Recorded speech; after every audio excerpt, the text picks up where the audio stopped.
Well, good morning, church. Welcome to another installment of Midweek Courage. I'm your truth-telling host, Matt Sear, and it's good to be with you today. I'm excited to walk us through an answer to the question, how do we evangelize during this season of social distancing? What does it look like for us to be salt and light, to be a city set on a hill, when we can't even get close enough to shake someone's hand? How can we seek to speak the good news that Jesus Christ is Lord and Savior, that he died and was raised for the salvation of sinners? How can we do that in this season? Well, I want to start by just sharing a couple of very practical things. First, check in with your neighbors, those who are in physical proximity to you. See if they have any needs. See if they need something from the grocery store. But as you're checking in with them, be listening for their heart. Are they afraid? Are they lonely? Are they angry? Are they hopeless? Are there certain people in their family that they're concerned about that you could pray for over the phone with them? But check in with your neighbors just to see how they're doing. God may very well use you in that to speak of the good news of Jesus. And the second practical thing just would be to use the technology that's at your fingertips, quite literally, to initiate with friends, family, and coworkers who maybe you haven't seen recently. Maybe you haven't been in contact with them much. So ask yourself, who are the people that I have established relationships with, non-Christians, who I need to reach out to and connect with to see how they're doing in this season? And again, as you listen for what's going on in their heart, what's going on under the surface, I think there'll be opportunities to speak of where your heart and your hope are right now. So with that said, I want to move us into 1 Peter chapter 3, verses 14 to 16, and give us three biblical truths that kind of undergird these very practical things that I've just talked about. And this is where we're going to spend some time this morning.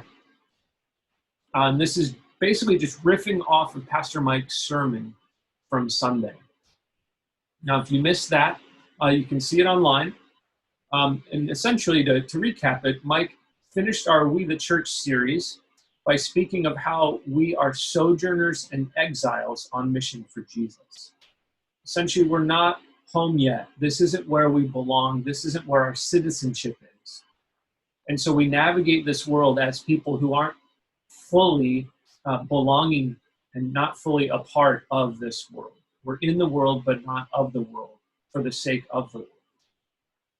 And the context that began with the verses Mike preached all the way back in chapter 2, verse 9, is essentially this.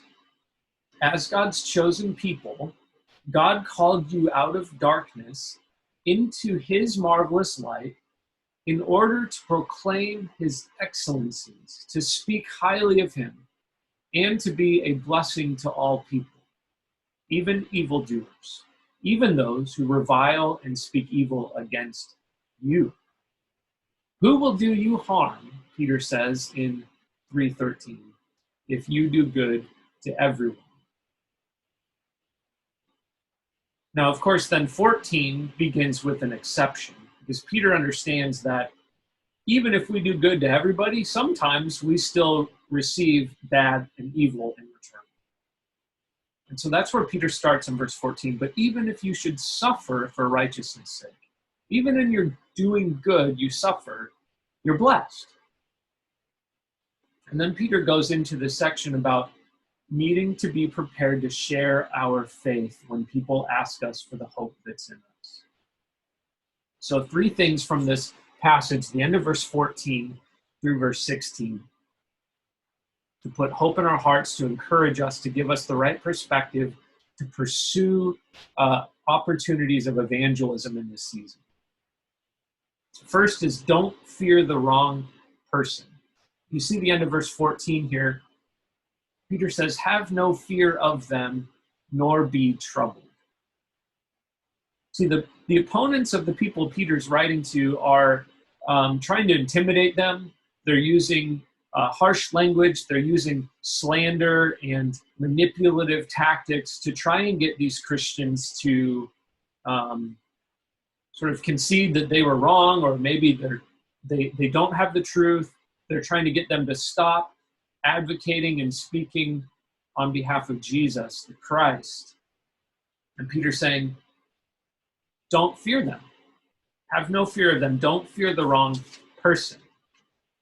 Right? He's already told us that we must honor all people and that we bless even evildoers, and yet we fear no one but God.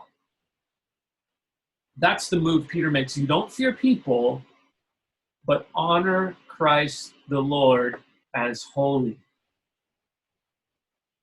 That's another way of saying fear Jesus. Make him the king in your heart and fear him and live your life as if pleasing him and honoring him were all that ultimately mattered. That's how you avoid fearing the wrong person. So don't fear man, fear God. Keep Jesus as Lord in your heart. When Jesus gets the top position, when he gets priority, we don't need to fear any person. The second truth from this passage is found in verse 15. Always being prepared to make a defense to anyone who asks you for a reason for the hope that is in you. Essentially, be prepared to explain your hope. Be prepared to explain your hope.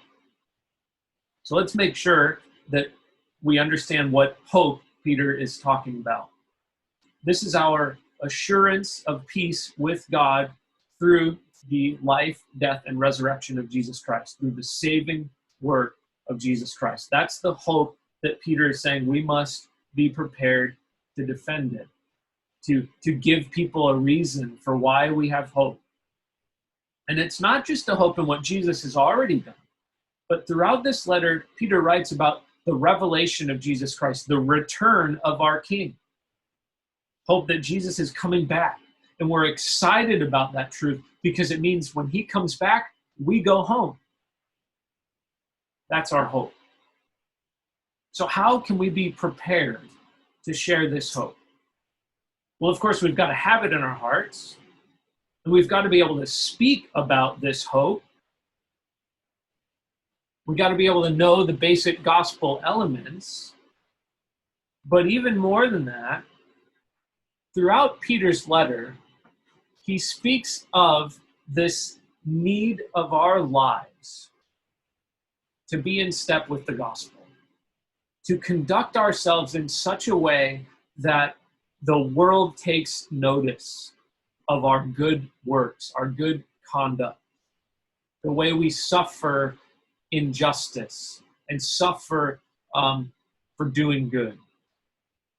What's compelling to the world? People who suffer for doing good and then keep on doing good. People who abstain from the passions of the flesh that the world gorges itself on day after day after day. People who speak highly and boldly and worshipfully about the triune God. Humble, sympathetic, brotherly love, kind-hearted Christians. These are the kinds of people and the type of life that compels the world to say, what's different with you? And if our lives aren't marked by these, we won't be prepared to give a reason for the hope because we won't have any need to give reason for being like everybody else. So that's the second one. Be prepared to share and explain your hope. Now the third one, look back in verse 15 at the bottom. Peter wants us to understand the manner or the attitude with which we give this account. Notice that, yet do it with gentleness and respect. Friends, sometimes in our efforts and our desires and our zeal to speak truth, sometimes we become harsh because when trying not to fear people, we think we have to kind of then posture and take this stronger, more jagged and sharp voice. But Peter here says it could be nothing further from the truth. He says, do so with gentleness and respect. And this word for gentleness is the same word that Jesus uses of himself in Matthew 11, verse 29, when he says, everybody who's weary and heavy laden, take my yoke upon me and learn from me, for my burden is light. I am gentle and lowly in heart. So when you speak to non-believers, when you tweet or change your Facebook status that's in full view of the non-believing world, are you gentle like Jesus? Does the sorrow of the non-Christian's destiny apart from Jesus Christ, the sorrow over their eternity, soften your words and attitudes towards them? Are you gentle like Jesus when you share your hope? But what about respect? Maybe you're wondering, like I often have, how am I supposed to respect wicked people? Those who celebrate evil, those who make a mockery of the things that God delights in and exalt the things that God hates. How am I supposed to respect someone like that?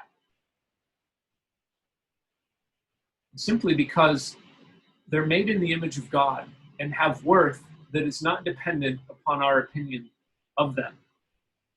We are called out of darkness into God's marvelous light to proclaim the excellencies of him, to bless everyone all the time. Even those people we find most reprehensible, we are to respect and honor everyone. And Peter says in verse 18, because not long ago we were as they are. For Christ also suffered once for sins, the righteous for the unrighteous, that he might bring us to God. See, friends, the power at our disposal to speak of our hope with gentleness and respect comes straight from the gospel, where the righteous, reigning King Jesus suffered a criminal's death to bring us to God. This is how we can be gentle and respectful as we give an account for the reason for the hope that is in us. So how do we evangelize in this season, but not just in this season, in every season? How do we approach non-believers with Jesus? Peter says, don't fear the wrong person. Fear no man, only fear God. Be prepared. Let your life speak a compelling message so that when people ask you about it, you can share the good news about Jesus. And when you have opportunity to share, do it with gentleness and respect. Thanks for tuning in. God bless you, church.